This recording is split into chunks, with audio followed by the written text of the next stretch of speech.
What? Oh, really? Really? You're gonna do me like that, EOS utility? Stand by. It's coming up. Here comes. Hello, friends. I'm Aaron Ciotti. Everybody calls me Ciotti. And this is not my first time live streaming. But you'd think every time is the first time with all the technical problems. Welcome to Freestyle Friday, a tale of two Rip Squeaks. You were just watching this one here. We're also going to take a look at some footage from this one. The Rip Squeak that you were just watching is on 1504 3900 kV motors with HQ's 3.5 inch biblade. And good Lord, does it fly good. We're going to talk about that more. We're also going to look at some footage from this little fella, which is on Axis 1404 4500 kV motors on Gemfan 2540 propellers. 1 inch smaller propellers. Triblades versus biblades. And yeah, that's going to be the main sort of like discussion that I want to have tonight. I've been really, for some strange reason, going in hard on trying to figure out the right combo for these Ripsqueaks. I don't know. I think it's mainly that, like, out in front of the house here is an awesome spot to fly. That spot where I was just flying is, like, down the hill from our apartment. Wow, I'm not in an apartment anymore. Down the hill from our house, at the pool, tennis courts, basketball court, jungle gym. You guys are going to start to see more content from down there. There's also, like, right next to that, there's this big long run with high tension power lines, and it goes for miles. So I'm going to play around a little bit with some long range ish stuff. I already did. I took this rig, which has one of the V2 mini mortal tees, and I probably put this thing about a half a mile out. It was really far.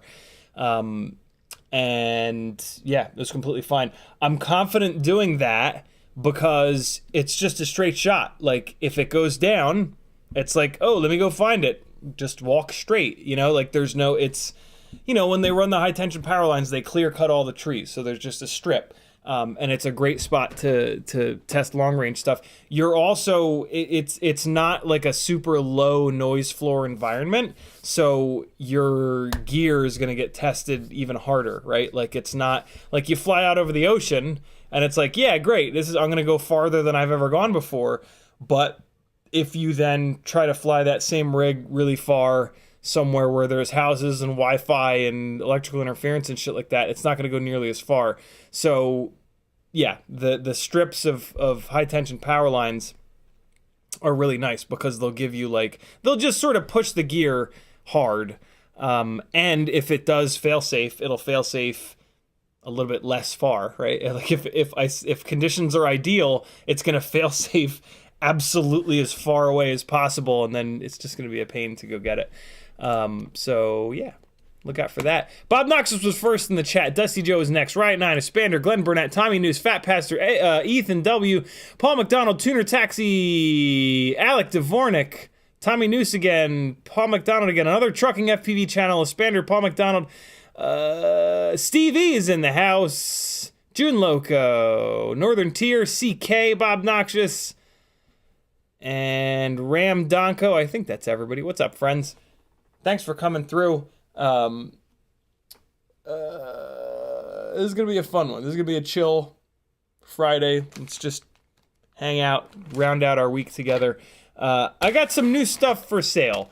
I've decided to move these T-Motor 0803 22,000, I believe they are, KV motors. I've decided to move these along. Kind of cool. You're also going to get the prototypes. T-Motor sent me the prototypes, a set of these 0803 prototypes way early, and there was something going on with the motor shafts because all but one of them have a broken motor shaft. One of them is fine in here. How many are there? 1, 2, 3, 4, 5, 6, 7, 8. Yeah. So there are 8 production 0803 T-Motor 22,000s. I'm sorry. There are 4 production motors. There are 4 prototype motors. 3 of the prototype motors have broken motor shafts, but the stators are totally fine. So there are 8 good stators in here, and then there are 4 good bells, and then there's 1 bell where the motor shaft is still there, but it's probably going to break because there's, yeah, on the prototype motors, all the motor shafts broke pretty quickly. So yeah, hit me up. I'll sell these to you cheap. Hey, these all need to be soldered on. There is not a single motor connector in the bunch here, and these are not motors that have PCBs. So if you were to, yeah, these are going to have to be direct soldered. These would be a good fit for, these are not for a 65 millimeter whoop. These are for a 75 millimeter whoop. These would be super interesting. I'm almost keeping these, but I just have too much other shit to test.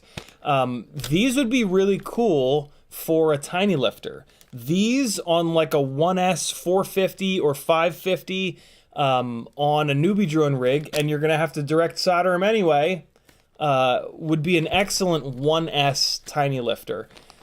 I am all in on the 2S Tinylifter thing, so I'm not going back to 1S. Somebody else can go down that road. So yeah, let me know if you want to buy these. Also, I have tons of Tiny Whoop motor screws. Let me know if you need Tiny Whoop motor screws, and yeah, I'll send them out to you. It doesn't really make sense to pay $3 in shipping for Tiny Whoop motor screws, so buy a sticker pack or order something on my Etsy store, or Teespring is going to ship directly to you, so that won't work. But yeah, if you need Tiny Whoop motor screws, hit me up, and I'm sure I've got something that you want and or need, and I'll throw them in the package, and you'll have a bunch of extra Tiny Whoop motor screws. Who doesn't need extra Tiny Whoop motor screws? Probably a lot of people. Look at this! Look how hot that is. Hold on. Ooh! So this is a custom dyed Meteor 65 frame from Jesse over at Tiny Whoop. Speaking of Jesse from Tiny Whoop, we talked on the phone for like an hour today. We talk on Facebook every couple of weeks, every couple of months, it depends. And we've been talking a bunch on Facebook lately, and we kept saying like, "Hey, when are you free? We need to talk." He's got some cool stuff coming. I just did a tinywhoop.com order. He's sending me something really slick, and I'm super excited about that. I didn't order any motors. I ordered another small antenna because they were awesome. I ordered another cube and a couple small things. But I mainly did the order because he's sending me something super fun that Felix and or Maggie can drive around the house, and I can harass with a Tiny Whoop. That's all I'm going to tell you. But it's, yeah, Jesse is just awesome. Jesse and I are way more like-minded than we realize, but like every time we talk, we kind of realize this. We're both the exact same age, and we both just have this mind for like refining micros, basically. But I mean, refining FPV, right? And yeah, we're both like just barely technical enough, and it's just. Yeah, we just have really good conversations. I need to figure out how to bring a guest onto this live stream because Jesse and I are going to do that. We're going to do on Whoop Wednesdays special guest Jesse Perkins, and he's also got the VRX set up too, so we can literally come on together, and then individually we can change our feed over to the VRX, fly a battery. One of the things what Jesse mentioned is like, you know, one of us flies and does a trick, and then the other one has to try to do that trick. I mean, I'll do that. I'm not super. I mean, you guys know I'm not super into tricks. My idea, I think it would be just as, if not more fun, if you guys judged us, if we flew like a freestyle, like 60-minute freestyle run, and then the chat ranks it 1 to 10, and then the other person flies a minute of freestyle, and then chat, right, like drifting, or figure skating, the way that they rate that. But you know, regardless of what it is, it's gonna be super fun. I set up my drum set. What do you think of that? Folks that folks that follow me on Instagram, may have seen in my stories I took a picture of one of my only clean hi-hat, which is the bottom, because you don't whack it all the time. Yeah, I got my drum set is back together for the first time in over 20 years. That drum set was put together. So I started playing drums at 9 years old, and played all through school into college. I no longer lived at home at college. I lived on the dorms, and you really can't have your drum set on the dorms. I did have my drum set in Cherry Hill, and I did put it together for a little bit, but the second that I played it in an apartment, all the neighbors would be banging on the door like, yo, what the fuck? You can't play a drum set in an apartment, you asshole. So that was very, very short-lived. I mean, it was technically put together, but it really didn't get used. Pretty quickly, I then broke it down and brought it to my parents' house. Yeah, I'm now in a house, and my mom drove down and brought it with her a few weeks ago, and it was sitting over there in the garage, and the Miata is not here yet, so there's an empty bay in the garage, and I thought, what the hell, I'll throw it together. I did that yesterday, and I spent like an hour playing yesterday, and I had a good time. And I sat down to play again today. I played for a couple of minutes, and then Jesse called, and I was on the phone with him forever. But yeah, old hobbies, man, old hobbies. I have, once the Miata is here, I don't think there's I can't figure out a spot for the drum set. Like, as much as I would love to have it put together, there's just not room. Like, this house looks huge when I fly around it, but it's not that big. And so, yeah, I have a funny feeling that once the Miata comes back, the drum set will get put back up in the hard cases, and it'll just kind of live in the corner of the garage, which, you know, I have an awful lot going on already. Introducing another thing that, like, I'm kind of good at and could turn into an obsession that eats a bunch of time is maybe not the best idea. So maybe that's a good thing. But for the moment, I'm having a good time kind of revisiting my super interesting. Like, I'm not nearly as bad as I would have thought for having not played in literally 20 years. It's kind of crazy. But yeah, I mean, what do you do with a drum set, right? Like, you invite people over with loud ass guitars and amps, and you piss everybody in your house off, and probably the neighbors. And then what do? You practice, and then what? I don't know. It's fun, and like, I would love to, and I'm hoping that Patrick does bring a guitar over. But it's like, you know, what do you do with that? And like, without a spot, what I'm really hoping, to be honest, what I'm really hoping is that when Patrick buys another house, it's got a good little spot for a drum set, and then I'll just bring it over to his place and set it up over there, and it can live there. Because yeah, I just, there's just not a good spot for it here. There really isn't. It's big. Drum sets are big, and they're loud, and they're obnoxious. And yeah, so we'll see.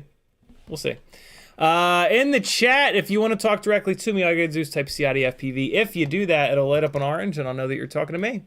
If you don't do that, I won't know that you're talking to me, and I won't read your comment. So type CiottiFPV, or if you want to support the insanity that is trying to be a full-time FPV pilot, you can do a super chat. Or, even better, you can head on over to CiottiFPV.com, and there's a whole bunch of ways you can support me on there. Patreon helps the most. You can join. Hey, we've had one new patron every single live stream for the last like week. Who's it going to be tonight? Who is watching this that has 10 cents a day that they can send to the gangliest son of a bitch in all of FPV for him to then spend it on various things here to test and make even better content for the rest of the people watching? Who is going to help everyone else out right now? Who's it going to be? Whoever it is, I'm going to see it pop up in my email, and I'm going to give you a shout out. And if that's not worth 10 cents a day, I don't know what is. If you got a couple extra bucks a month, hook a brother up. Join my Patreon. You're going to love the shit that you get.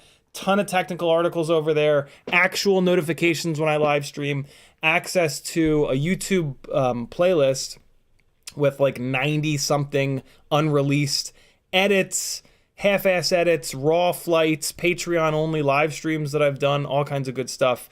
You're going to get full access to the Discord channel so that you can get things like the stick end. You can get in on things like the stick end fund, which is a box of every single stick end that exists that you can essentially rent out from me, so that you can try them all and actually figure out if there's a stick end out there that you like better, because you can't figure that out looking at pictures of them.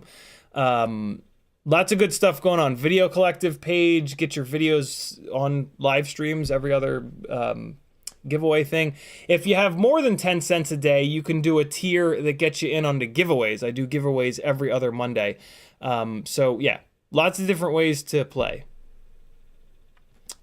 Strange thing to say. Bob Noxious says, what's up, Collective and CiottiFPV? Tommy New says, let's go H2O LOL. Bob Noxious, it's just saying hi to people. Tommy News. June Loca says, will you be trying out the new AOS 5-inch? I didn't even know that there was another new one. Probably not. I'm pretty dialed in on glides. I'm very curious about the AOS frames. I'm really looking forward to trying out the AOS 3.5. But I really doubt that I'll go to the AOS frame for 5-inch rigs, just because the glide is a frame that I absolutely love. So yeah, and I also the split A-arm design, for me personally, I don't think is a good choice for freestyle. I have a tendency to hit stuff and send things in between the motor and the canopy, and if you've got an A-arm design, it's gonna break the shit out of that front A-arm a lot. Whereas with a single thicker arm, it's like way, way, way stronger when you send something into the arm itself. So yeah, the A-arm frames are more for resonance, in my opinion, and less for crashing. Also, the AOS arm ends have like a huge void in them, which I think that I would break pretty easily and frequently. So yeah, to me, the glide frame is a little bit more of a basher frame, and I crash a lot. So I think it's a better choice. I am super curious, though. Ramdoggo says, live streams are the best FPV live streams in the world. You're right, Ram. Bob Noxious says, I think I need to bring a guitar and an amp over for an evening jam.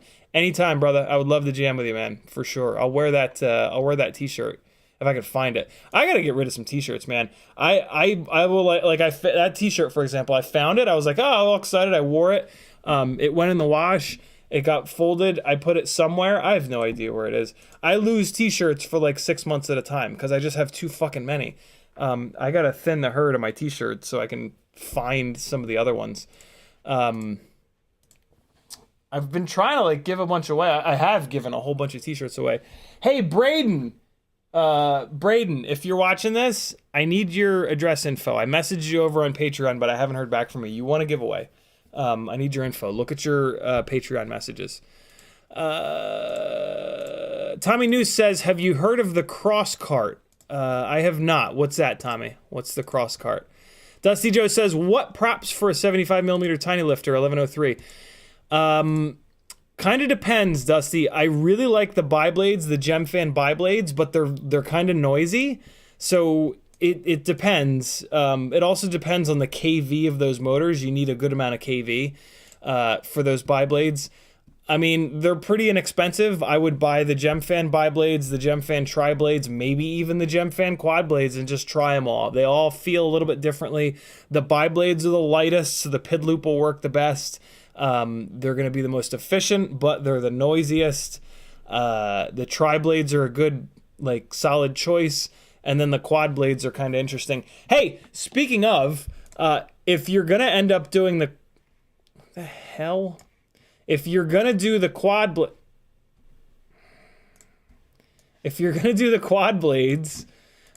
there's actually, you mother... There's a V2 quad blade that is only sold on Flywoo's website. I'm trying to do this order, but I refuse to pay $10 in shipping for a $26 order. Somebody get in on this Flywoo order with me. Does anybody need anything from Flywoo? Look, they have these 9x15 LED race wires, which are the only race wires you're going to be able to use on a 3-inch rig. Yeah, somebody get in on this order with me so that we can split shipping and it'll be great. I ran out of steam there. Yeah, I need somebody to get in on this, one or two people to get in on this Flywoo order. If we can get up over $100, we can get free shipping. Wow! Yeah, somebody go to Flywoo's website, flywoo.net, and see if you can find something that you need. Stop quacking, phone. Stop. Yeah, I need to get this order in. I want some of these V2 1.6-inch quad blades. Okay. That's my Tiny Whoop order, in case anybody was wondering. Go-Kart Mozart's in the house. He says, all you need is kick, snare, and a hi-hat to keep your chops up. It's very true. Very, very true. I don't really... it's funny. Like, so I've been... Of course, I immediately start looking at YouTube for videos and shit. And there's, like, all these videos on, like, how to get your chops all choppy. And I'm over here, like, I don't give a shit. like I don't care about my chops. It's just fun. It's just fun to noodle around. So I think in life I'm swinging very hard in the other direction with, like, my entire life I've been obsessed, like full tilt obsessed with being good at shit, like just being good at everything that I do. And I enjoy that. Like when you get really good at something, you get to, you find like the meta within it. And that's always really fun. And I dig that. Always have, always will.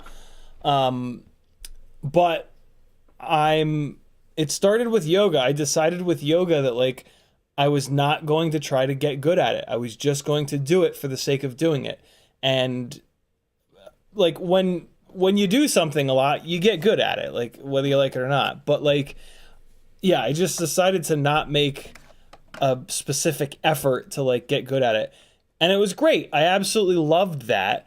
And I'm trying to do that with like more things in life.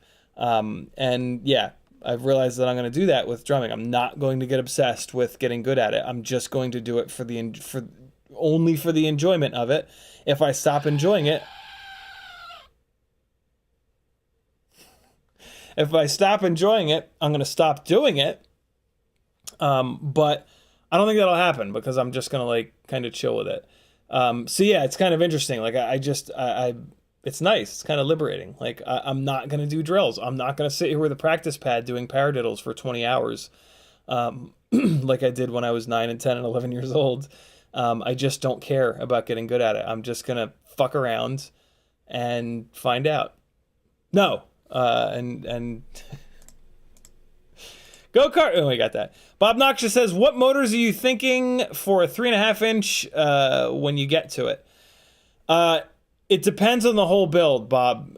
It depends on what you want to do with the rig, right? Is it like a hardcore freestyle basher? What camera are you dragging around? What frame? All that stuff. So yeah, I'll say this though. On a low pitch, I'll give you a range. On a really low pitch 3.5-inch prop, or even the biblades, you can actually get away with a 1404.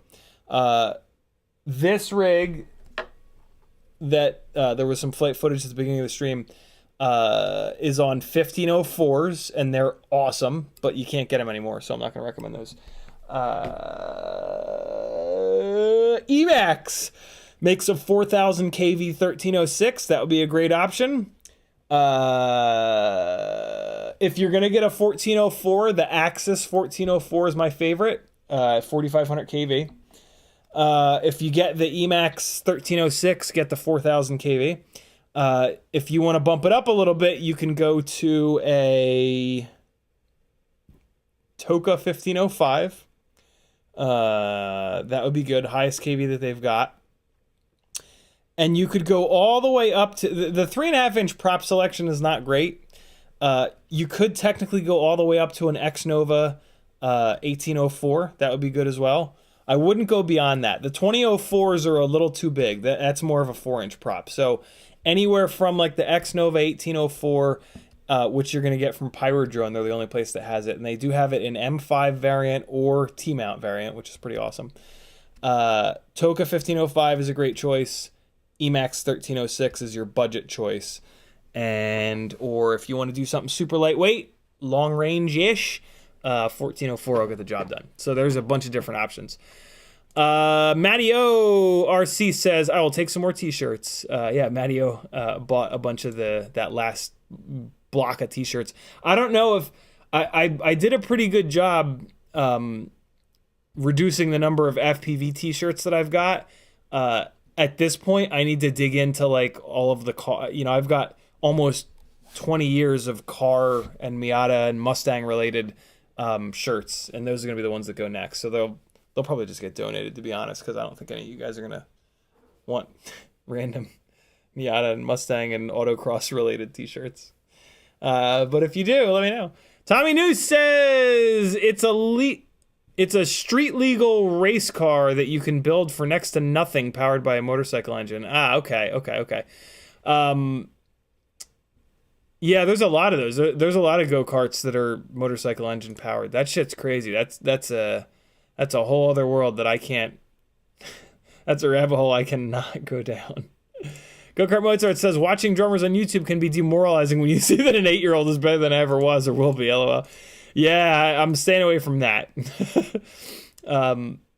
I know the drummers that I really kind of dig, and I know the styles that I'm kind of into. So Bob Noxious says, I have 2 extra sets of those 1504s. Do those, man. They're a really good match for 3.5s. Do those. You'll dig them. I'm disappointed nobody joined Patreon yet. Don't break the streak. Look, don't break the streak. Don't let tonight be the night that the Patreon streak breaks. Don't. $3.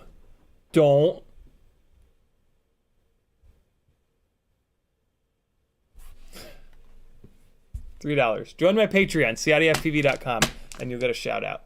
And you'll get my never-ending love and adoration. Tommy News says, I just crashed my Ninja, so I got the motor. Yeah, that's how you do it. That's how you do it. That's how you do it. Yep.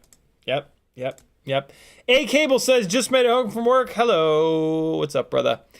All right, so A Tale of Two Ripsqueaks is going to be an ongoing kind of thing where I fly 2 Ripsqueaks and then we talk about the differences between them. I have 3 Ripsqueaks right now that are almost completely identical. One of them is on RCX 1306s. Another one is on iFlight Xing 1504s. Another one is on Axis Power 1404s. I've been flying these a good amount lately over the last few weeks, and I'm starting to kind of form some opinions. None of this is set in stone, though. This is still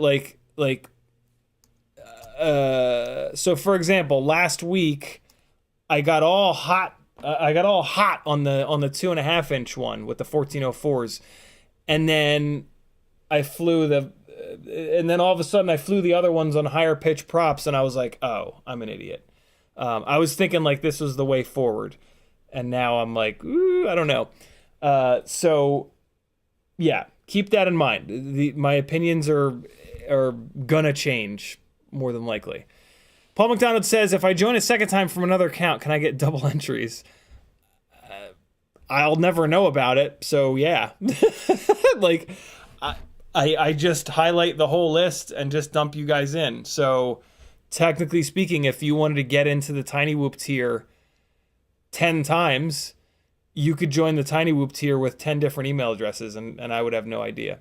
So yeah, you do you. I will have no idea that you've done that.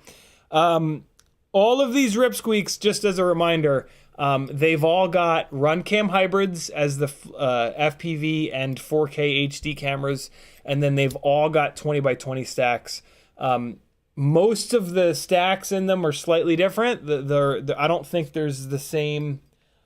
I don't think any of them have the exact same ESC. Well, that's not true. These both have SpeedX GS25. So, and then the flight controllers are slightly different. They all have talons. 2 of them have F4 talons. 1 of them has an F7 talon. Doesn't really matter. The tunes are not like bleeding edge. The motors and the props make a much bigger difference than F4 versus F7. So yeah, they're really good test beds. They all have very similar, they all have Crossfire Nanos. They all have the little communications package in the rear here.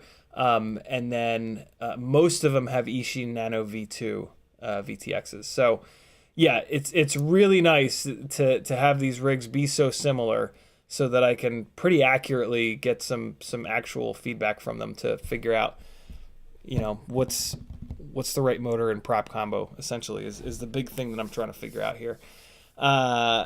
So yeah, beginning of the stream. So very recently, HQ came out with these 3.5-inch biblades. One of the big things that I'm trying to accomplish with these Ripsqueaks is getting a sub 250 gram rig to fly with 4K, protected, durable, good flight characteristics, as close as possible to the way that a 5-inch rig flies.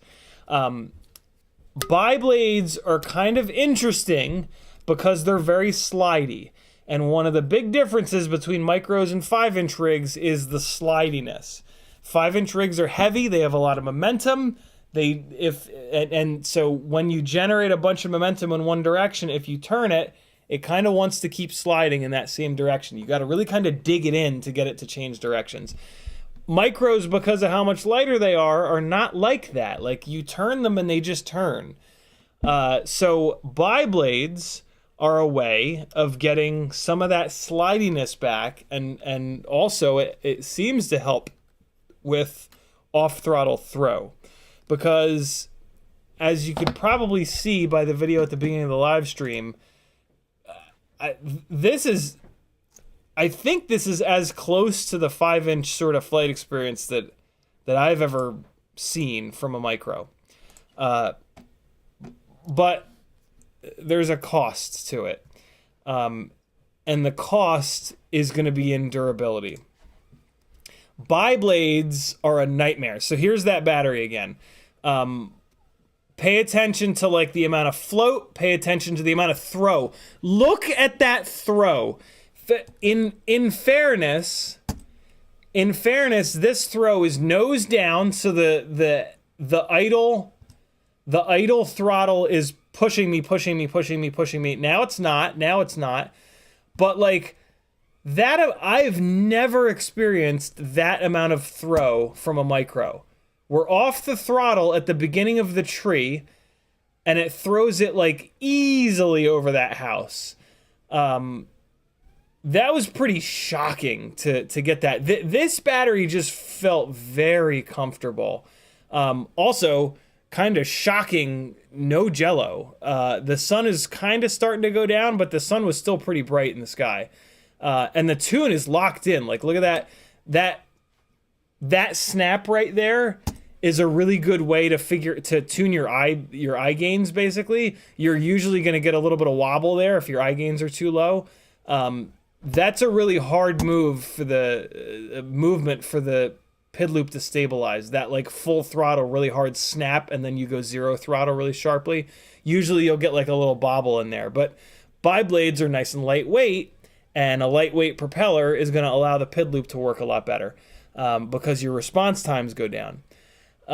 So yeah, I'm kind of in love with the way that this rig flies with these biblades, but when you crash with a biblade, the propeller just rotates out of the way and the motor bell slams into the ground. So what you'll find if you crash with biblades is that you start replacing motors a lot. Because almost every time you crash inverted, the motor bell slams into the concrete, and with these micro motors, most of them only have 2mm motor shafts, and that will just bend, and it's just not good. So, unfortunately, I just kind of can't. I just kind of can't run these 3.5-inch biblades. It's just with the way that I fly and the way that I want to fly, which is hard with a lot of crashes, it's just not gonna work. I'm just gonna start blowing up motors left and right, and I'm not playing that game. So, to some extent, back to the drawing board, but not really. This was just I'm super glad that these props exist, and this battery was a ton of fun, and I was backed off, and I wasn't really flying all that hard because I knew that I couldn't crash or I would grenade these motors that are discontinued, the Xing 1504s. But this was just super fun, and like if I ever want to do like a more long-rangey kind of thing, I'll have these props in my bag, 3.5-inch long range. Kind of silly, but yeah. So there's that. I wanted to kind of get that out of the way with this rig. Also, I want to get like your eye in for like a big power rig, and then we're gonna take a look at this other guy with 2.5-inch props. So this thing is 3.5-inch props, but they're biblades. So big power, really good throw, really decent float. In a minute, we're going to watch a rig that's only like 10 grams lighter, maybe 15, but it's on 2.5-inch props. Good timing. Look at that. So that's going to be in here. And let's take a quick look. So this is now Axis 1404, 4500 kV.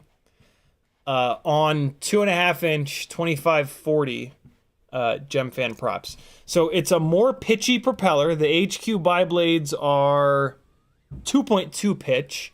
This is now a 40 pitch tri-blade, but it's only a 2.5. It's only a 2.5-inch propeller.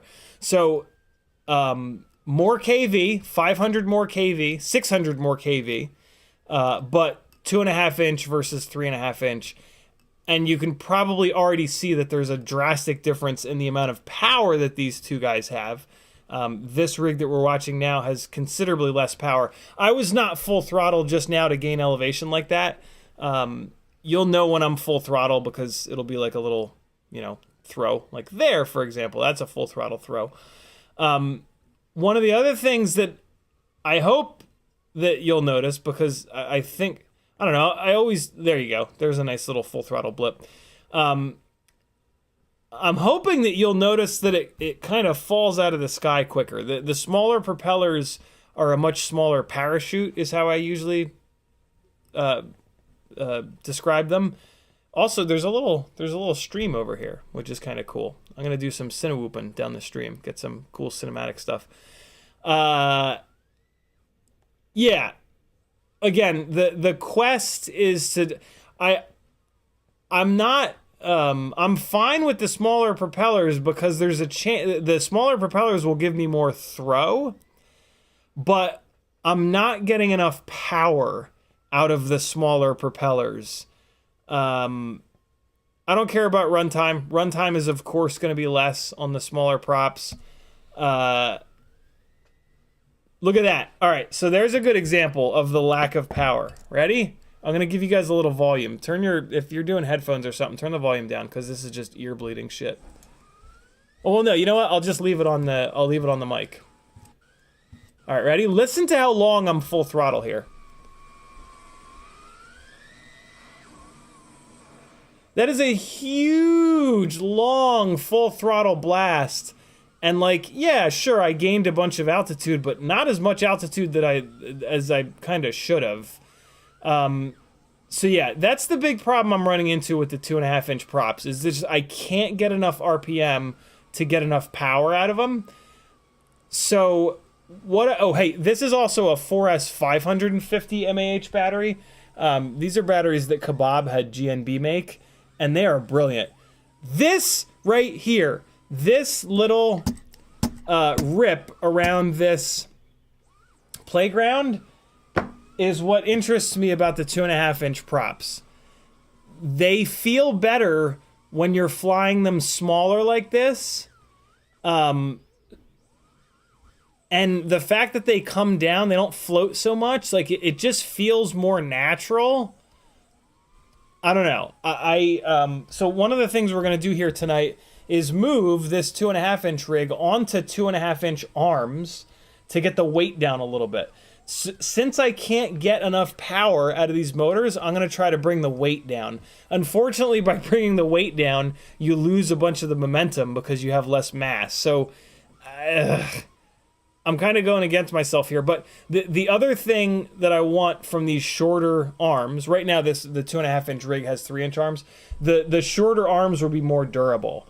The arms that are on it right now are 3-inch arms and they're 2.5 millimeters thick. I have 2.5-inch arms that are 2.5 millimeters thick. These 3-inch arms that are 2.5 millimeters thick are just not strong enough.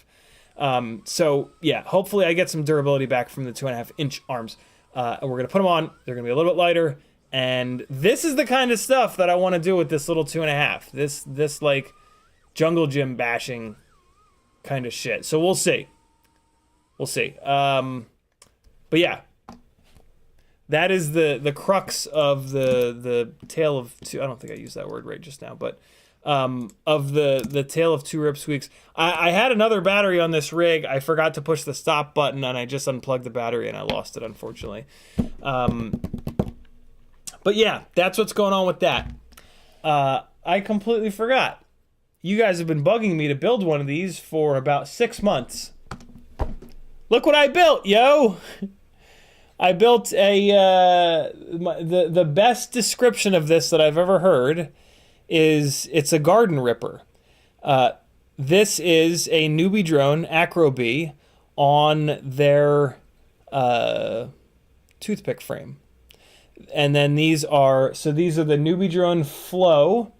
And I've got the Mobula canopy and the Nano, the RunCam Nano 3 camera in it. These are the NewbeeDrone Flow 1102 19,000 kV motors. And then these propellers are the Gemfan 2-inch biblades. I've put 3 batteries through this. And the reason that I didn't go down this road is that I basically just said, like, I don't get it. I just don't understand. It's like, yeah. And I still don't understand. Here's my problem with this. I can't fly it inside. So now I'm flying it outside. Everything is big outside. I can't crash it because it won't turtle mode. So if I put it somewhere unrecoverable, a neighbor's roof or something like that, well, you can get it off the roof, but you can't crash it in the grass. So you're always having to walk and go grab it, which is fine. That's me being a lazy shit. The other thing though is that it just doesn't fly that good. Sure, it flies better than a tiny whoop, but it doesn't fly good enough for outside. Like if I'm gonna fly outside, I would rather have a toothpick or a Rip Squeak or, so yeah, I don't get it, and I'm probably just missing something, and it's probably just me, but I don't know. I guess I should take this down to that jungle gym and rail it around that jungle gym, but I'm worried I'm going to start breaking stuff. Maybe not, though. Maybe that's the use for it. That might be the use for it. Where I was kind of going with this conversation is that I'm I was going to say, like, I just think I haven't found the right spot to fly it. The right spot to fly this is definitely not around this house. That's where I've flown it so far, and it just doesn't make any sense to fly this around this house. I feel like I need to find a spot with concrete so I can actually turtle mode the damn thing over and don't have to go walk and get it every time because I'm a lazy shit. Yeah. This is for that jungle gym. That's what this is for. Okay, so yeah, that's where I'm gonna be flying it. OMFPV says super quiet so you can fly it around people. Yeah, I guess I never fly around people. I'm just never in a situation where I'm flying around people. So yeah, that's not necessarily like, you know, that just doesn't, it's not a thing for me. But yeah, I know a lot of people like these. I think a lot of people like them. I think a lot of people that did like them, it was sort of, they were just kind of on the hype train. Because I don't see a lot of people flying these little things anymore. Maybe I'm wrong. But yeah, I gotta find the right spot to fly this. I also have the bigger, NewbeeDrone's bigger frame. Come on. Hold on. Put this on the bench cam for you to see how much bigger it is. It's way bigger. Way bigger. I think this frame will actually clear 3-inch props, but these 1102s are nowhere near grunty enough for a 3-inch prop. So at some point here, I am going to put this frame on it, and I'm going to try it on the really lightweight Gemfan 2.5-inch push-on props. Tommy News says make it 2S. That's what the Vista toothpick is for. That's kind of the other thing with this, is that it's analog only. So I mean, I do have like the Immersion RC Power Play, but nobody wants to watch analog flight footage. Like, doing it on the live stream is super awesome, and I think that's the only chance to get people to watch your analog footage, basically. But yeah, I don't know. But I built it, and I'm flying it, and we'll see. Maybe it'll be absolutely brilliant around that swing set. And maybe that's just like the super awesome use. The reason why I say that is these NewbeeDrone Flow motors have 1.5mm motor shafts. So I have a funny feeling with how lightweight this is that I can bang it off that jungle gym 10,000 times and it's not going to care. Or it will, and it'll annoy me. But we'll see. That is going to be the... I'm not going to fly this around the house. I put 3 batteries around the house. I was like, no, this doesn't make any sense. So we'll see. And then I'll put it on this bigger frame, and we'll see what's up with that. So, yeah. I've built a wee little toothpick. Stop asking me to now. Paul McDonald said, no, we got that. Brandon's Baked Bean says, keep in mind that biblades are also harder to tune. You can see the difference in noise in black box, and they seem to be harder on the bearings, which can lead to the tune issue later. You know, that's what I was so shocked about these 3.5s, is that they're beautifully balanced. The fact that there was no jello in pretty much direct daylight on the RunCam Hybrid, like, that's shocking, man. So yeah, these HQ biblades, these HQ 3.5-inch biblades are incredibly well balanced. Good job, HQ. Kevin Sumner says, what's up? I also broke a Rip Squeak this week, lost a flight controller, I think. Yeah, the lack of quality control in micro components is very frustrating. Tommy News, we got that. Northern Tier says, is that the same frame as the NewbeeDrone Mosquito? Thank you, Northern Tier. Yes, those are the Mosquito frames. These are the NewbeeDrone Mosquito frames. They're needlessly thick. They're a little too heavy. which might, like, if I got a slightly lighter weight frame for this, it might be a little bit better, but it's not going to be that much better. What I will say is, with these frames being as heavy as they are, you can damn near turn the filters off. Like, whoo boy, you arm it for the first time and it just goes like, and it's just completely quiet sitting there. Really, really, really impressive. But it's a bit much. These frames do not need to be quite this thick. That's what she said. Fat Pastor says, I think if you keep flying that pool, you'll be flying more around people, even some ladies in today's video. Pool area. Okay, gotcha. Yeah, I don't know. I just don't, like,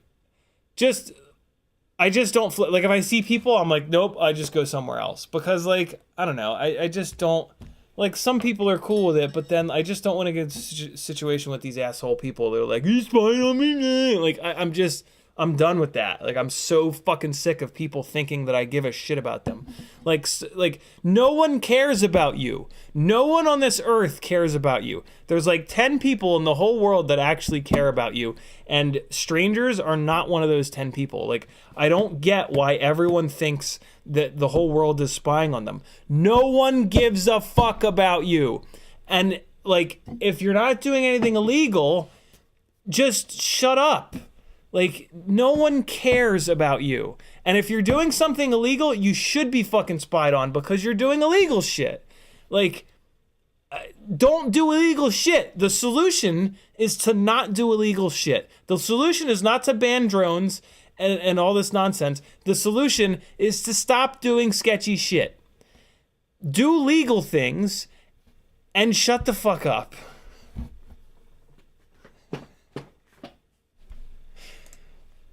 Another trucking. I love that. All you need to say when they say is don't flatter yourself. LOL. Yeah. I just, if one more, like, yeah. And like, that's like, it hasn't happened to me in a long time, but like the last time it happened, they're like, oh, you spying on me. And I was like, who are you? And like, oh, and I'm like, who, are you a celebrity? Like, what, why would I be spying on you? Are you an important, are you like, what, why would anyone be spying on you? And man, they got upset. But I felt good. And that's what matters, right? I don't recommend that you have that approach with people, because they're not going to love it. And it's just pointless. It's just pointless to get people all riled up. But it feels great. Todd's Nightmare says, I have the XL Mosquito frame, which is this one, with Happy Model 1102 9000s on 2S with the X12 AIO Express LRS flight controller on the 2.5-inch Avan props, and mine flies rough. So yeah, here's what's going on there, Todd.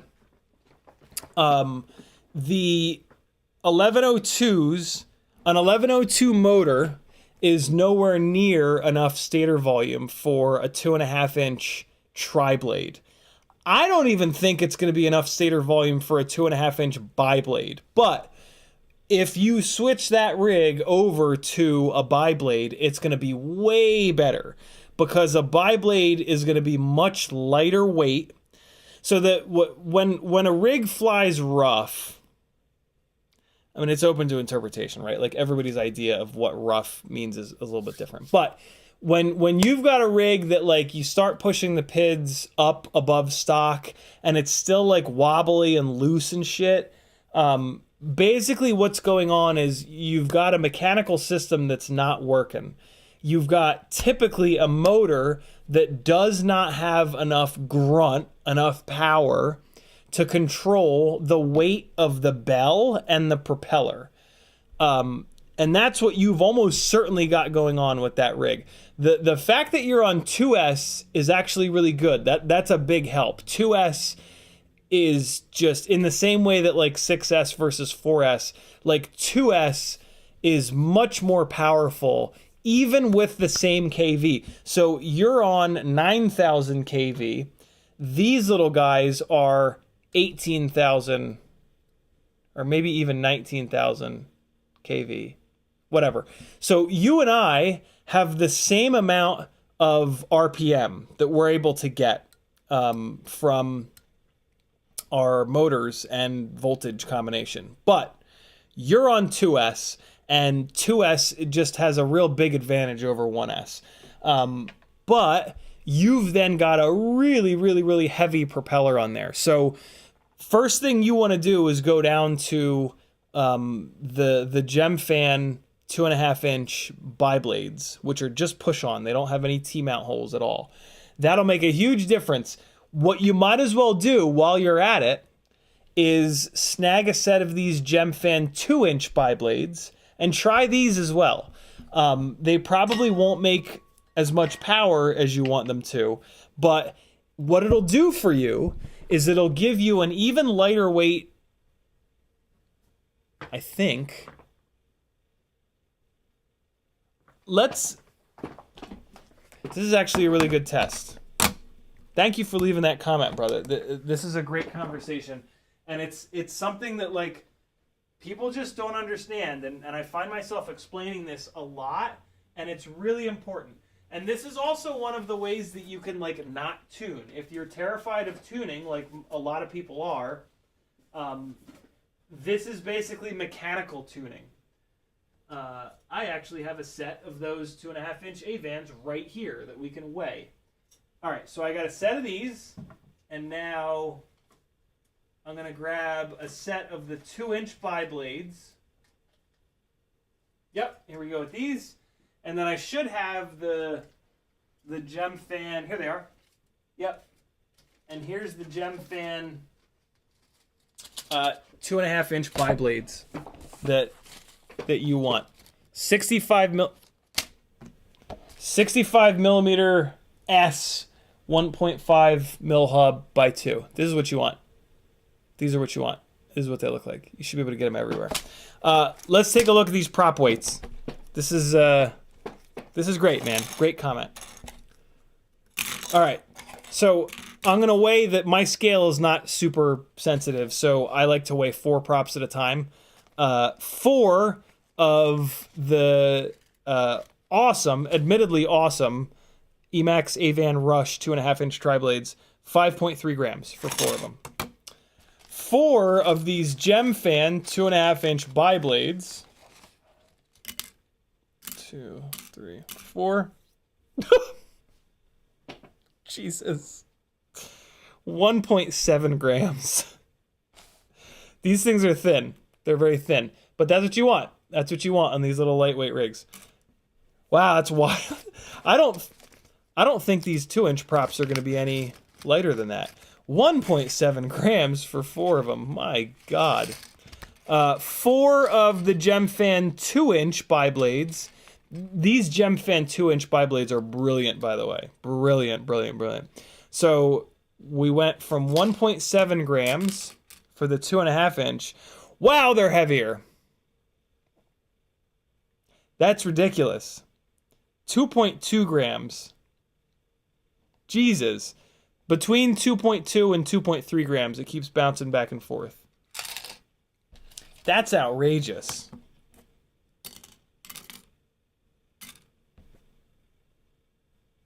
All right, so don't even worry about the 2-inch props. The 2-inch props are going to be stupid on a 2.5-inch frame. Like, that's just silly. If for some reason you want to do the 2-inch props, you should get the smaller Mosquito frame. Although, man, it is close. I had to melt the shit out of this Mobula canopy to get these propellers to clear. I took the tip of my soldering iron and I just got all up in there. It clears on the rear just fine, but on the front it hits in this area here. And so I just took the tip of the soldering iron, I just pushed it in basically.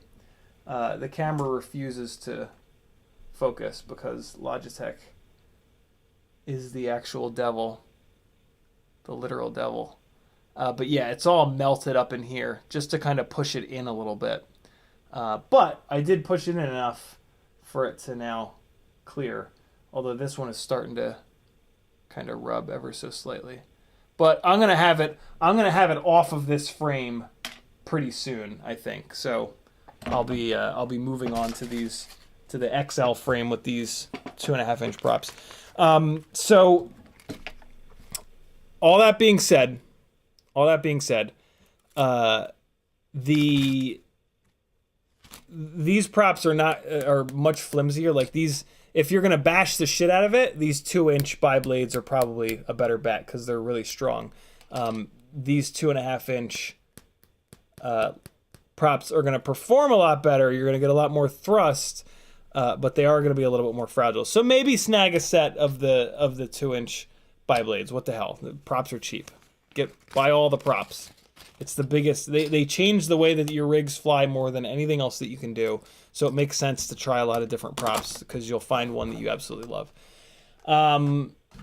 So yeah, that's kind of the situation there. These 2-inch props are Hurricane 2015 by 2 -2 2015-2, and they're an excellent little propeller. But yeah, I'm not blown away with them on this rig. I think this rig just doesn't have enough KV. I think the problem is just that it's 1S. When you start flying around outside, 2S seems to be feels like a better option. What is this? Is this where is it hitting? I melted this so much. It doesn't look like it's hitting. Is it the motor making that rattling noise? Better not be. Where are you hitting? Is it hitting right on the front there? What the hell's going on? I care because I don't want if the motor is starting to go, that could be the problem. And these AIOs do not have black box, so you have to tune with hopes and prayers, basically. So yeah, there's that. Great question, my man. Oh, nope, there we go. There was a little tiny like piece of plastic on the end of the propeller, and that's what was hitting. So yeah, I'll fly this thing around some more. We'll see how the durability is. I'm hoping that I don't break one of these motors because I don't necessarily want to order 4 more. Oh, 19,000 kV. There, it says it on stator base. But yeah, we'll see. I don't know. The fact that it's analog only, I don't know about all that. Technically, sure, I could get it on the HDZero, but man, that's expensive. That makes a really expensive little schlip-schlap, you know? Like that adds, what, like $150, right? The VTX is $100. The camera's another $50. That's a bit much. So yeah, I don't know. Might not be the thing for me, but maybe it's the thing for you.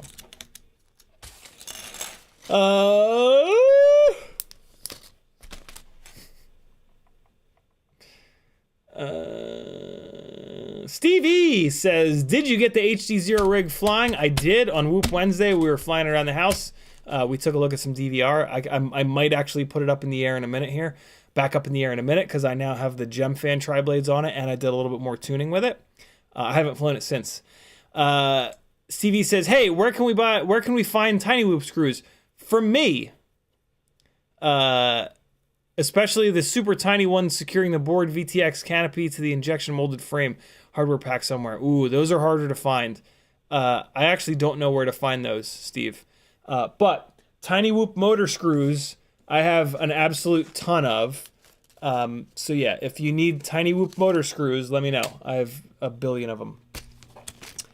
I still have sticker packs available, $10. 3 stickers, Micro King, 2 CiottiFPV logos. If you're interested, let me know. All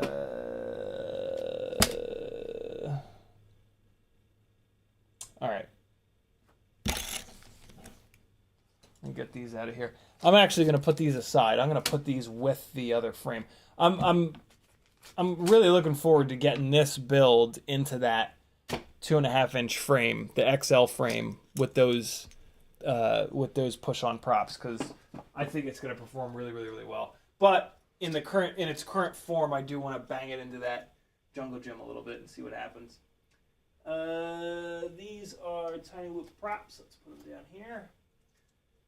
And these are, I don't know. Let's just throw this on the floor. Pretend like nothing ever happens. Hey. This purple frame has tinywhoop.com EX0802 30,000 kV motors. So, I don't think I'm going to do it tonight, but at some point here, we're going to compare and these are identical, Ultimate Freestyle Tiny Whoop with the 0702 30,000s on biblades. We can compare that to the EX0802 30,000s. We've already done this comparison, but we'll do it again. Let me actually weigh these. Let me make sure. Let me see what the difference in weight is between these two guys. Because the 0702 and the EX0802s, they're very similar in weight, but I think the 0702s are still lighter. Ultimate Freestyle Tiny Whoop, 20.1 grams, and that's with a singularity antenna, 20.1, with a janky, shitty little whip antenna, and the EX0802s, it's exactly the same, 20.1. So this is a really fun little comparison. Oh man, this is a great comparison. This is a comparison of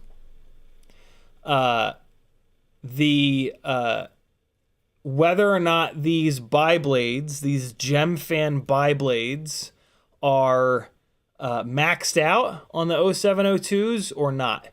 I can already kind of tell you that because I put one battery through this a little bit ago. I think this has a little bit more power, and so that's kind of like that's a thumbs up for the 0702s. Like, in my opinion, you don't want the propeller that you run to be like maxed out by the motor. You want the motor to be to have a little bit more to go, basically. So yeah, with the 0802s and these biblades, like, you're carrying a little bit of extra motor for no real reason. So yeah, we'll see. I'm looking forward to back-to-backing these. Frames are different colors, so I can't do a true blind test, but I'm pretty sure I'll be able to feel a difference. And we'll talk about it. Rob Axelson says, checking in, what's with the rant? I don't know. You know me. I just like to scream and yell. Kiz Bartlett says, nobody cares about you. CiottiFPV 2022. Rob Axelson says, controller question, are you just swapping external modules when you go from Crossfire to ELRS? Yep. Or are you using a different controller? Nope. I'm so goddamn lazy. I really need to get off my fat ass and just do the last couple steps with this Black QX7. This is on Edge TX. Mike from Gemfan put Edge TX on here when he was troubleshooting his transmitter.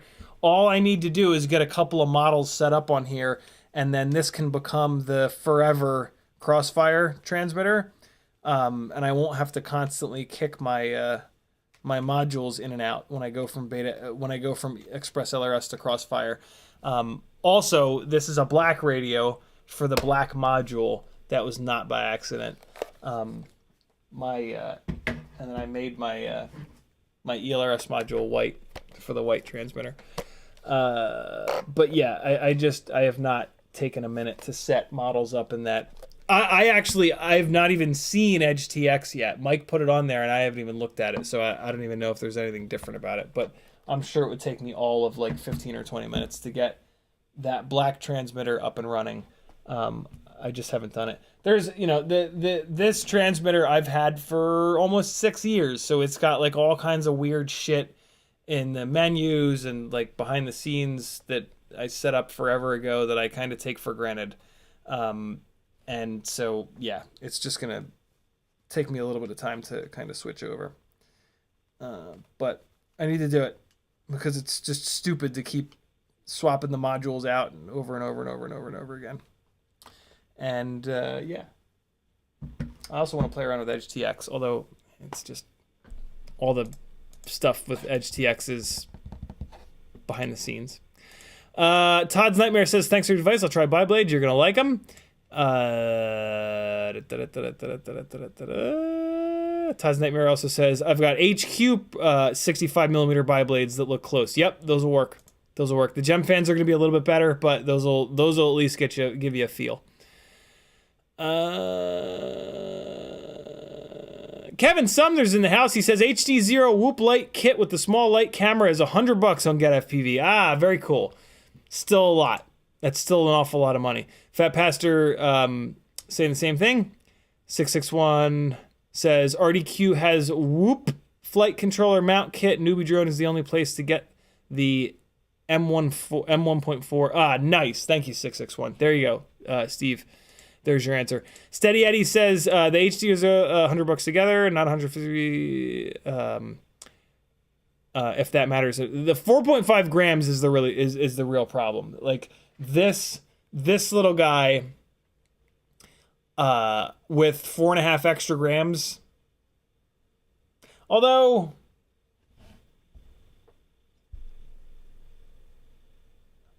yeah, I don't know. Maybe these motors are a little bit too... Yeah, I don't know. I would not want to fly this. This already doesn't have enough power, though. So adding 4.5 grams to this, I'm not going to love it. Yeah, the difference between these two, because what I was just turning over in my head is why the hell, like, the Mob6 HDZero, right? Compared to this, like... But this is for inside flying, so this is not going to have nearly as much power. Yeah, it makes sense. This guy needs more power. Flying shit outside needs more power. Jason Crabtree says, are you seeing more smashed bells with the biblades? For sure, Jason. Yeah, that's the problem with biblades. Biblades are very hard on motors, unless you're in a tiny whoop frame. In a tiny whoop frame, biblades are fine. So, yeah, that's interesting. Couple of changes that I made to this HDZero rig. Let's fly this. You guys were dying for me to get this built, and it's built now. It's good to go. We did some prop testing the other night. I've got a memory card in the goggles here. I've got some gates set up. I moved it the other night. I had the T-motor triblades on here. The Gemfan triblades. I bet you make a little bit more power.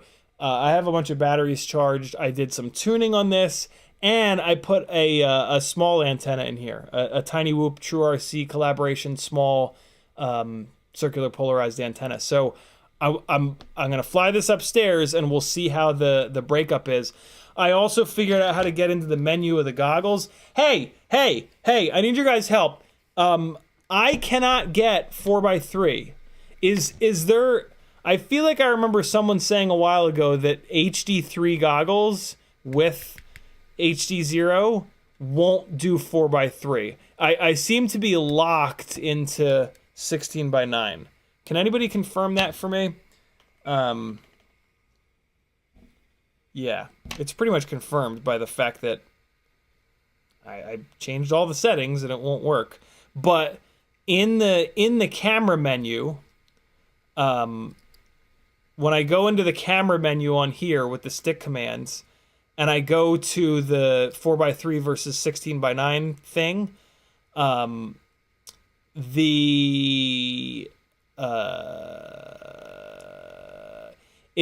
hit 4x, it gives me two options, 4x3 or 16x9. I hit 4x3, and then it says you have to power cycle the VTX. So I power cycle the quad, I turn it back on, and it's still in 16x9. Like I said, I think the problem is the goggles, but if somebody can confirm that, I would love that. This camera is sitting a little cockeyed. That's right, I said cockeyed. You guys aren't going to be able to see anything, so I'm just going to put the bench cam on so that I'm not full screen, like, looking like a dummy. Well, no. This bench cam needs to get re-pointed. So let's do this. We'll do another little third-person camera action. A couple people were like, yo, I love the third-person camera thing. I was like, okay, that's cool. Here, look at this crazy little gate area that I got set up here. Okay. Now, hold on. Rotate this a little bit. There we go. Alright, so now you guys can kind of see what I'm up to. Because, yeah, I don't have a way of streaming the HDZero footage yet. Alright, I changed some... Don't... Why? Why do you do this to me so often? Tiny Whoop batteries. Not Tiny Whoop batteries. Goggle batteries. Why are you such shitbags? Hold on. Christ.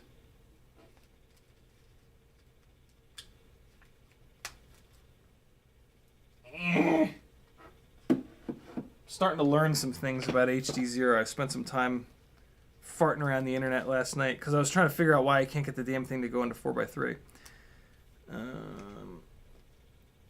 Okay. Burk.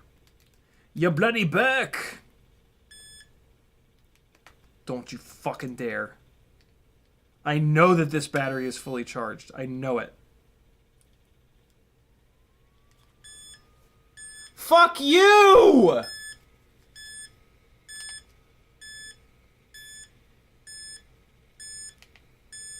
Man, this HDZero module really hammers on these batteries. Well, this is the only battery that I have left, so I guess you're just going to have to deal with the beeping, and I'll try to fly as much as I can.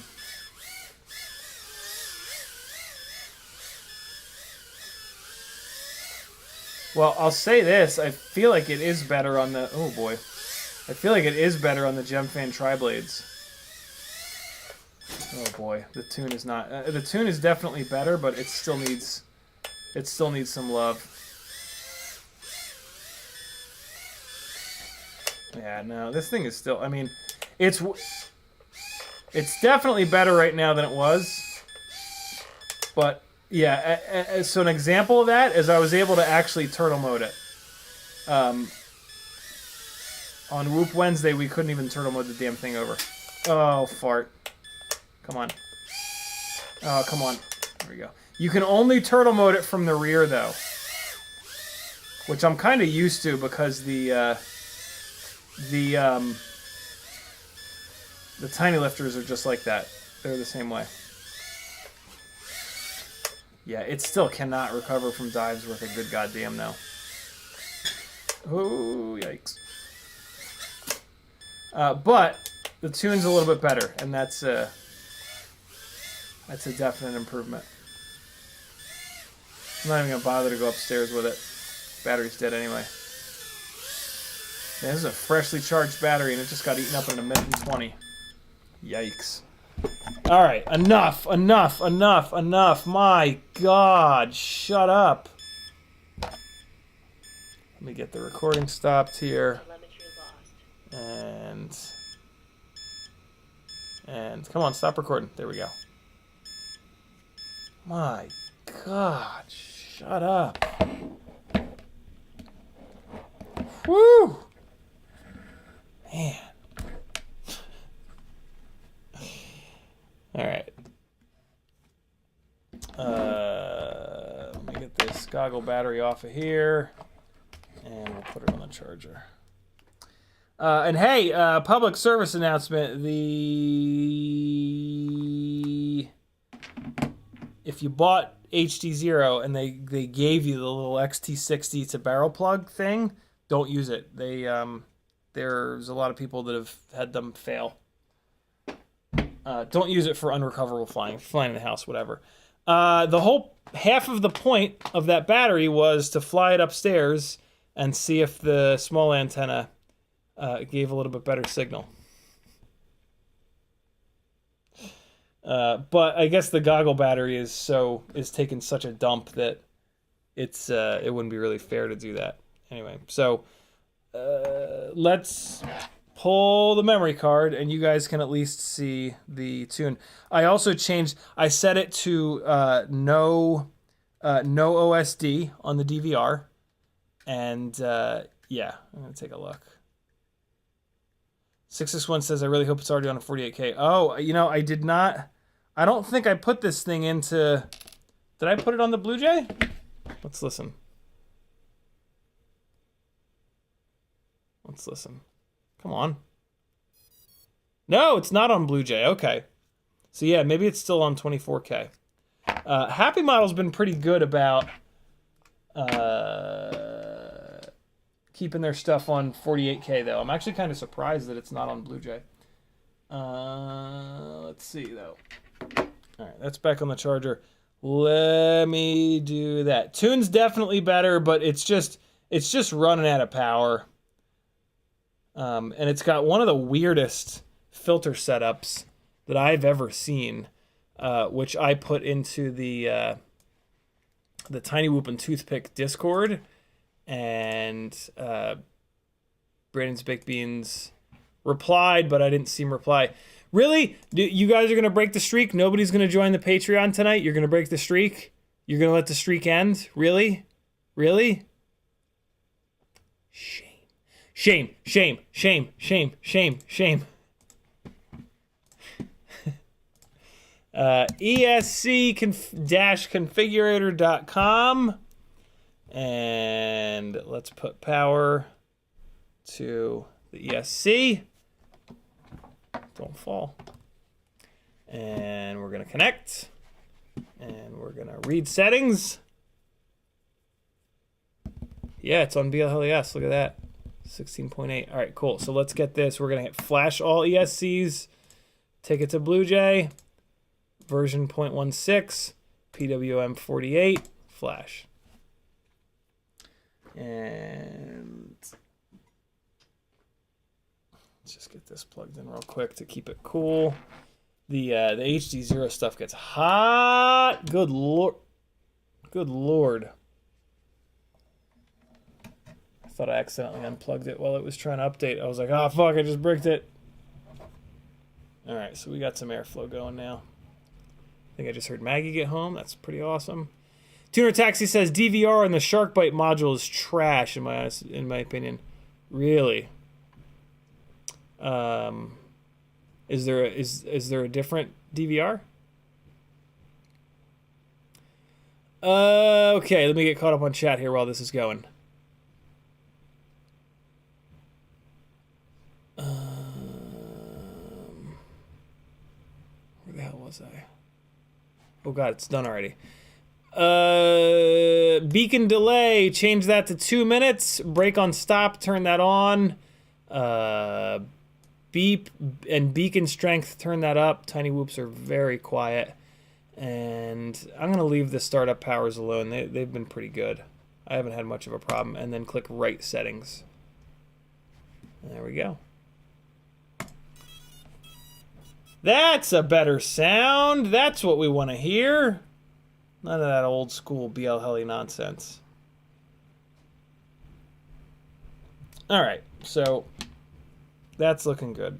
Let's take a really quick look at the DVR, because that's the kind of thing that we do around here.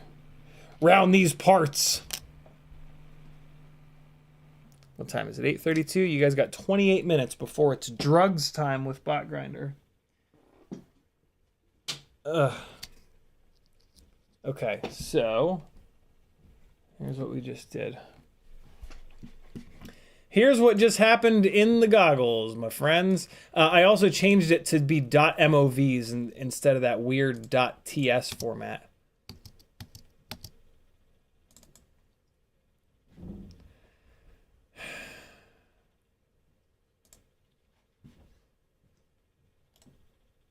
Really? Okay, there we go. Maybe I'll change it back to TS. Look at this noise, though. I don't know.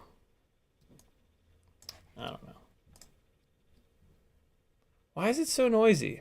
I'm going to have to do a little antenna test, I guess. See how heavy it is? It's just heavy, man. Look at this. Too heavy. I mean, it rails around in, you know, forward, backward, left, and right, but it just doesn't have that extra power to do anything three-dimensional, vertical. And that's where I like to fly. Look at all that video noise, though. Shouldn't it be, like, absolutely 100% crystal clear? Maybe the little small antenna is not the move in this thing.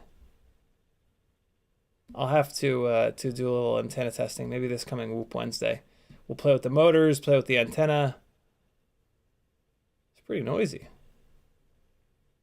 Yeah, so I got a new little gate location. That one there, that gate there is for that move. It's for diving down here in the couch, throwing it up over. With the analog rigs, there'll be a lot more I can do with that. But yeah, so there's some HDZero Mob 6 crashing for you. We're gonna get there. Why didn't I? Man, it gets bad even in the hallway there. Yeah, I don't know. We'll see. We'll play around with it more. Okay. So that's talked about that. I do not have a goggle battery, so I can't fly these. You'll have to wait until Whoop Wednesday to get some flight impressions on EX0802s versus 0702s, both 30,000 kV. Let's swap the arms out on this little guy, and then we'll wrap things up. Yeah, this 2.5-inch rig is going to start to get run on these 500 mAh.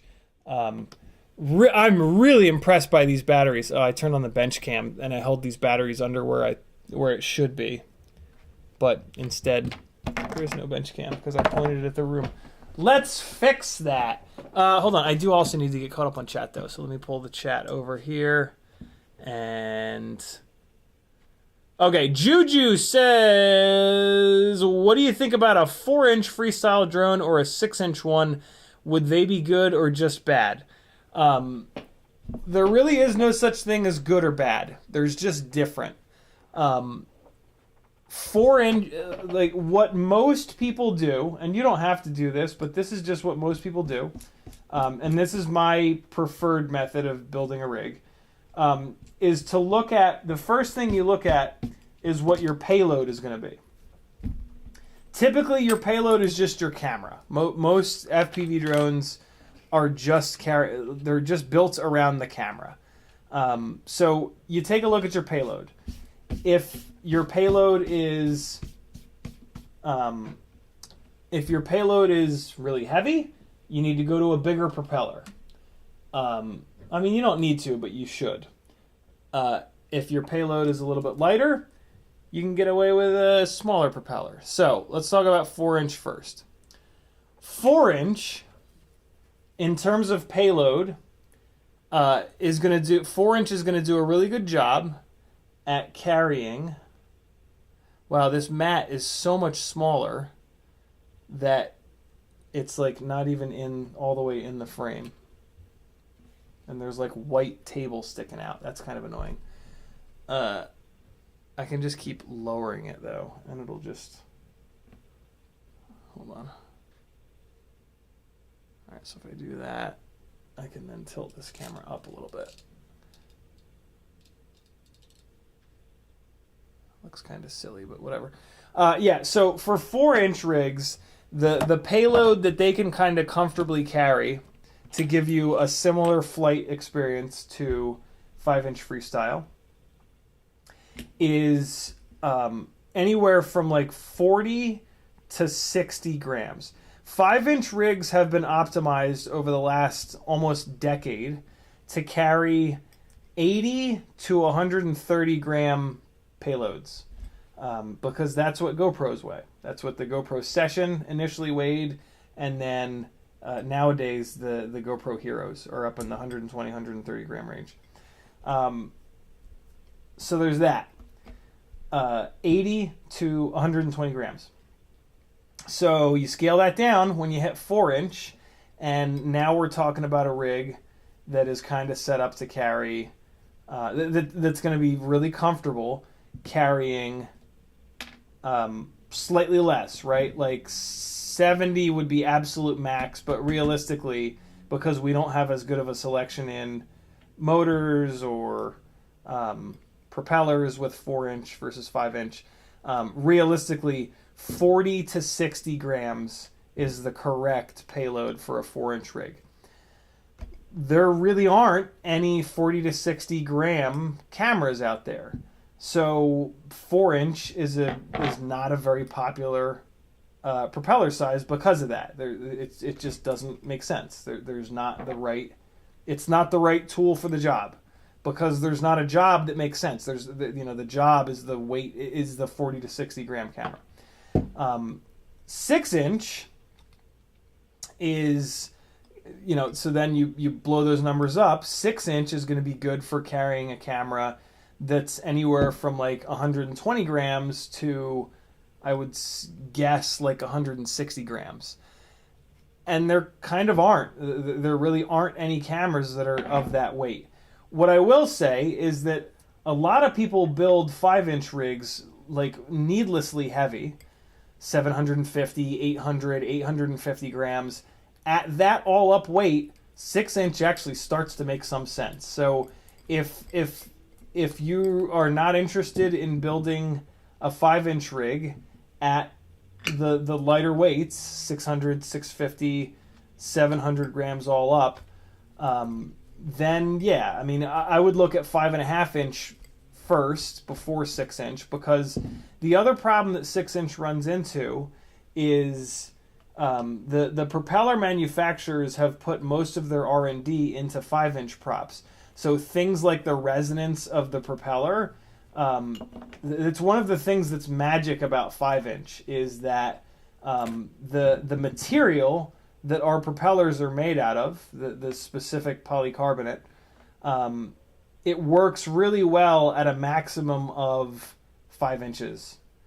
When you go bigger than that, the vibrations go lower, and the propellers literally don't work as well. It's why we're starting to see the bigger propellers be made of different materials other than polycarbonate. We're starting to see glass nylon. We're starting to see carbon fiber. Hey, here's the difference between the Ripsqueak 3-inch arms and the Ripsqueak 2.5-inch arms. It's a pretty significant difference. Because the Ripsqueak 3-inch arms will actually clear 3.5-inch props. These actually won't. These are the thinner 3-inch arms, but we won't go completely insane with that. So yeah, that's one of the reasons why 6-inch and 4-inch are just not all that popular. It's just that there's not a payload that really makes much sense for them. 2.6 grams for the 3-inch arm. 2.5 grams? That can't be right. 2.5 grams for the 2.5-inch arm? Come on, it's got to be less than that. 2.5. 2.7. Okay, there we go. 0.2 of a gram difference. The big thing though is durability. I'm doing this arm swap for durability. I'm not doing it for weight savings. Thank God, because there's going to be less than a gram of weight savings for making this change. That's kind of crazy. So yeah, there you go, brother. Does that make sense? Did I lose you in there? If I lost you in there, please let me know. We're pretty in the weeds with. That's a really, really, really good question that requires to really dig into that. It would require a hell of an answer, and tried to kind of give that to you, but I'm sort of bouncing around a little bit. All right, so these are the 1.5 millimeter brace plates, so we're good here. I'm gonna get some Niogel going. Great question, brother. So hold on. Here's the end of that answer, though, Juju. All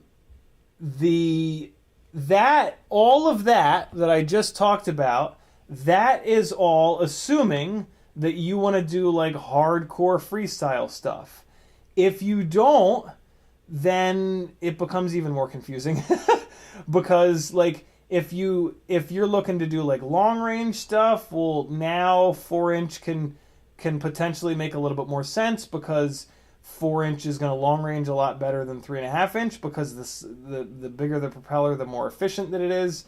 So yeah, it really, it's all about what you want to do with the rig. You know, on Fiverr, one of the services I offer is build planning.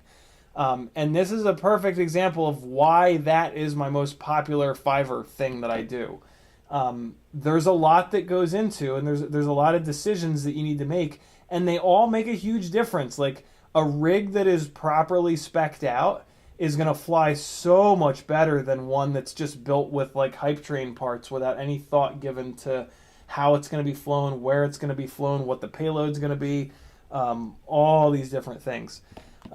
So yeah, it's all of that I just went through is assuming that what you're looking for is like a really locked in, really aggressive freestyle build, which is what I'm into, right? So that's why like I that's always my default that I talk about.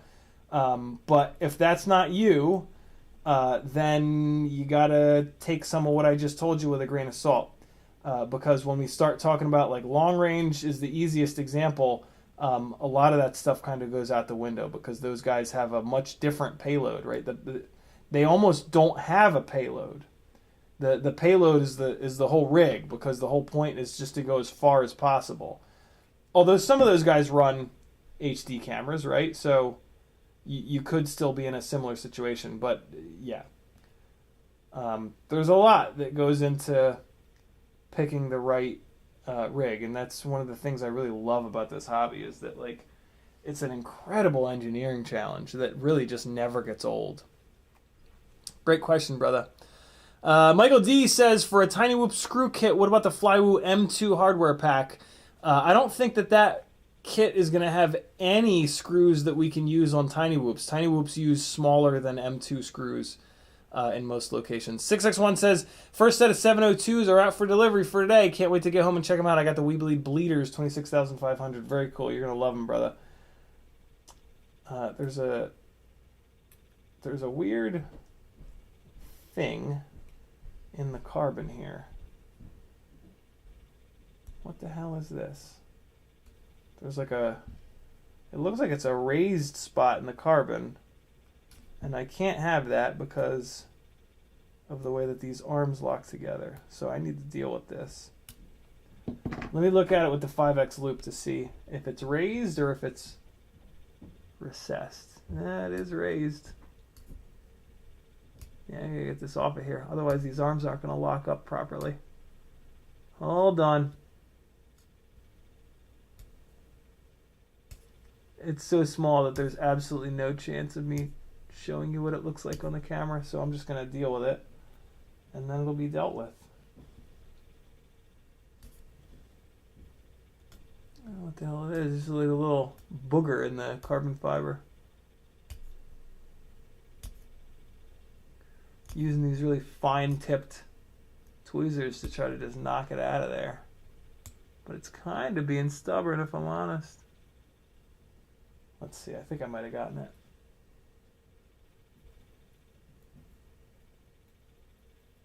Yeah, it's still kind of there. Hang on.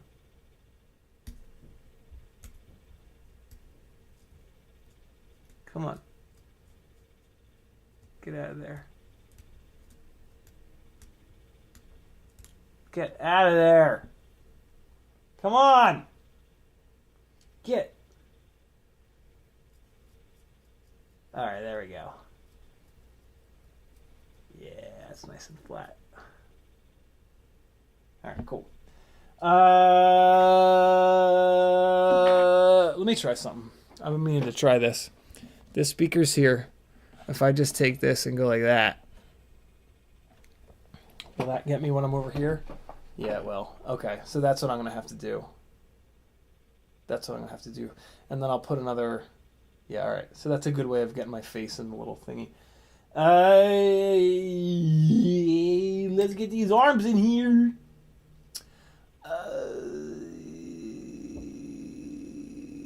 June Loco says, just slammed my Source 1 with 25mm standoffs with fly-high LEDs blue. Very cool. 25mm standoffs. You can't get any... That's what you consider slammed? Come on now. Come on now. You can do better than that. Slammed usually means like 20, 15. Why only 25? What do you got taking up all that room? Slam it harder, bro. Come on. We want it to be undrivable. Oh, wait, no, that's just slamming cars. We want it to be unflyable. That's what the cool kids do. Didn't you know that? Thank God. Thank God there's not this horrible, like, movement in quads to make them just look good and not perform. It's one of my least favorite things about... I mean, it's one of the reasons that I'm much less... like, every day I'm even less into cars. It's just awful. But, you know...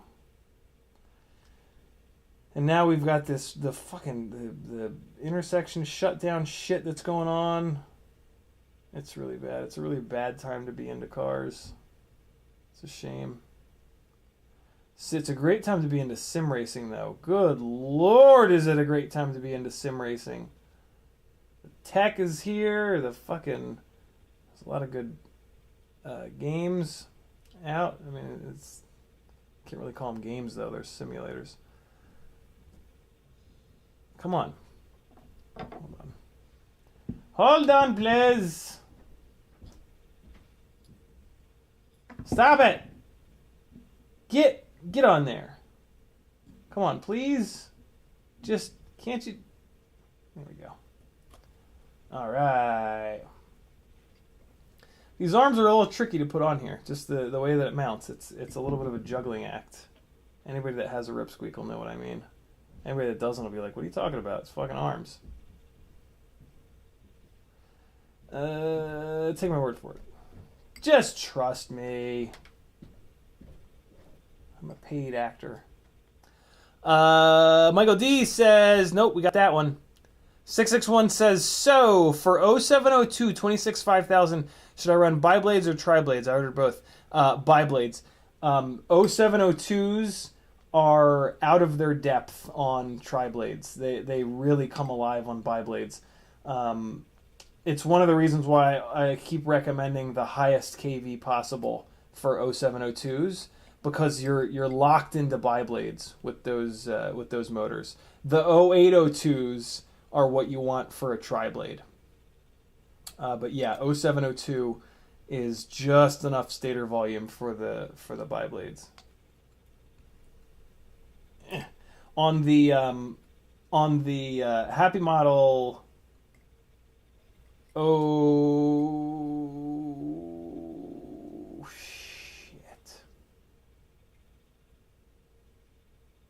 the motor wires are now too long, and the race wire. Oh my God, I'm gonna have to take these motors off and shorten the motor wires up. Oh my God, that's so annoying. I didn't think about that. Oh, you big dumb man, you big dumb man. Well, here's what I'm going to do. I'm going to take these motors off, and I'm going to swap on the RCX 1304 5000s. And then I'm going to fly this on those, and then I'll put these motors back on with shortened motor leads. That is kind of cool. Kind of excited about that, if I'm completely honest with you guys. So let me fire up the soldering iron here and remove a couple of these motors, and then I'll finish up the arm swap, and then you guys can go watch some bot grinder, or do anything else on a Friday night. Don't let me tell you what to do. I need to remove these props. All right, I gotta get caught up on chat though. Where we at? Tuner Taxi says you gotta go into cam settings, left stick center to the right. Yep, I did that. Also, bum the saturation to the max. I saw that on somebody's recommended settings. I didn't do it though when I was in that menu because I wanted to ask you guys if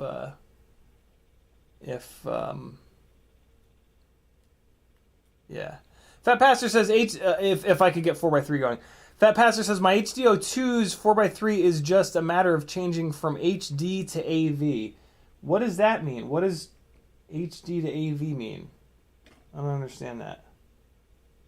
How do you change from? What's that mean?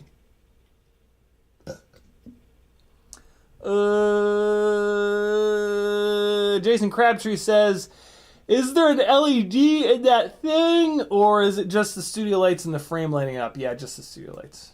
No LEDs. I mean, there's LEDs on the board, but that's it. Fat Pastor says, change to Bluejay 48 on the HDZero Whoop. Yep, we did that. Steady Eddie says, HDZero auto record is great. You can just unplug and the file should be fine. Yes, the power plug is the weak point. Most people I know have made their own cable. I guess I could use, if I was into that sort of thing, I could use Joshua's. I just got one of Joshua's collaboration with NewbeeDrone cables. Although I don't think that has two. I don't think that has two ding-dongs. Tuner Taxi says DVR on the Sharkbite module is trash. Oh, on the Sharkbite module is trash. Todd's Nightmare just became a patron. Thank you for all the advice tonight. Todd, thank you for supporting the insanity that is being a full-time FPV donkey face. There it is. Oh, wow. Hunter as well. 2 patrons tonight. Thank you, guys. Shout out to Hunter and Todd's Nightmare for joining the Patreon. You guys are going to love it. There's all kinds of good stuff on there. Thank you, thank you, thank you. It really makes a big difference. Because it's like a monthly thing. Like the Patreon is the closest thing that I've got to an actual paycheck. And that's really important because, you know, I've got a family now and it's these kids be eating some serious food. They eat all the food. All of it. All the food. They eat it all. It's incredible. And, like, you can't shame them for it because their little bodies are growing, you know? You gotta be like, eat more. Eat everything. Metal Dirt's going with a $5 super chat. Thank you, brother. It says, greetings from the Denver Airport Lounge. Free drink, so I pass the savings on to you. Thank you, dude. That's what I'm talking about right there. Juju says, I run a naked GoPro on my on my Copus Mini 3-inch Freestyle build. Very cool. Yeah, naked GoPros are hysterically light.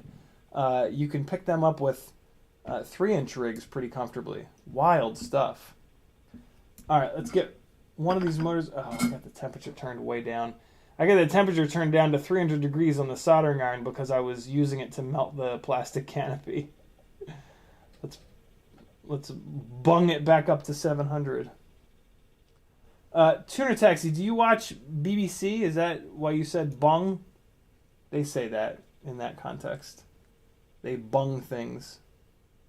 You watching some Brits? My guy?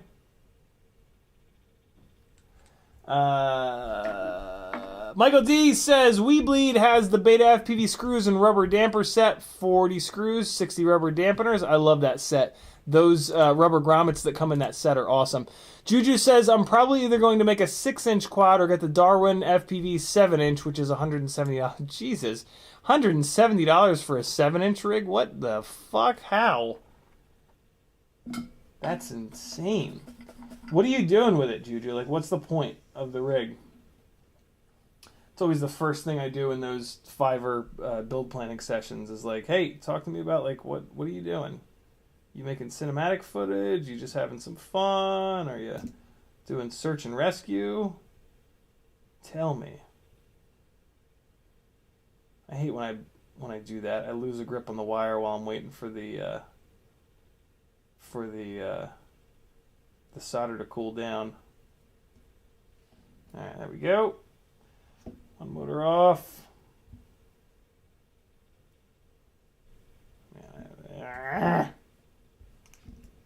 So much easier to do this when the motors are still bolted down. but we will muddle through. 2 minutes until bot grinder jams.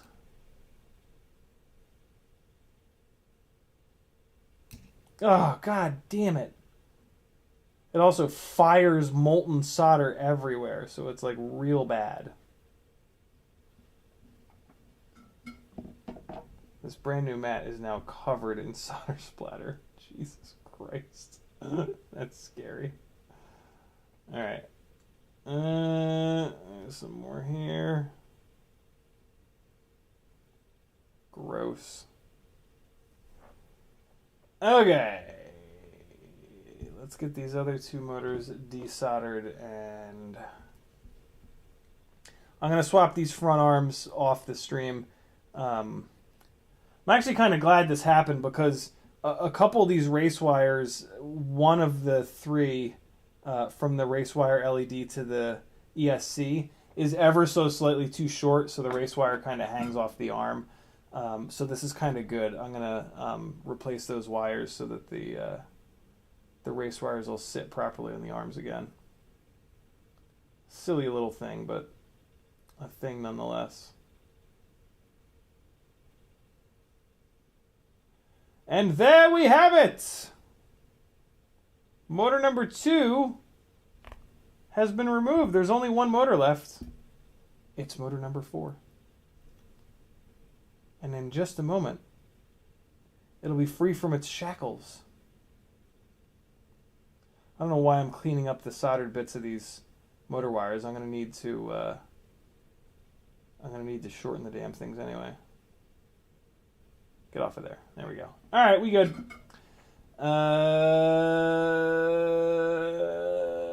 Thanks for hanging, friends. No, Juju says just trying to get a decent large build that can go fast, and a bud of mine is going to give me a 4-inch. So for 170, you get GPS module, wicked fast 7-inch quad. It's lit. Keep this in mind. If you're looking for speed, bigger propellers are not necessarily what you want. You want more air speed. So the bigger propellers are for more efficiency. This is a really common misconception. Think of it this way. A bigger propeller is going to put a bigger wall of thrust out. It's not going to be a faster. It's not going to be, the thrust is not going to move faster. A smaller propeller that's more pitchy at a higher RPM is going to spit wind out that's going faster, and that will actually allow it to go faster. But you'll lose efficiency. So if you want something that's fast, you actually want a 5-inch rig with really pitchy props and big-ass motors. And that's actually what my Razorback build is. So yeah, if you want to talk more about that, we certainly can, just not tonight, because it's time for you guys to all go get high with Bot Grinder. Here comes a little bit more flight footage from the 2.5-inch rig. Well, no, you already saw that. Let's do the. Here's another battery from the 3.5-inch biblade rig. This is a good one because there's even some long range. Not really long range at all, but there's a little bit of. This is how I like to test. That's not the right card. This is how I like to test for jello. Is just put it in a straight line and just don't touch the sticks. Thanks for hanging, friends. Thanks for the support. Thanks for everything. I'll see you guys again on Sunday at 3 o'clock Eastern. Denzel the Terrible says, if I don't use the internal module, TX, I don't know anything about TX16. You're certainly welcome, Juju. And here we go. This should be the one, right? Yeah. This is the one. All right, friends, enjoy this. Let me get you some, let me get you a little bit of Epidemic Sounds to fancy this up a bit. And I'll see you guys on Sunday. Have an awesome Saturday. Get out and fly. I'm going to try to. What the hell just happened? Come on. Is this not working? There it goes. There it goes. All right, guys, be good. Love ya. Later.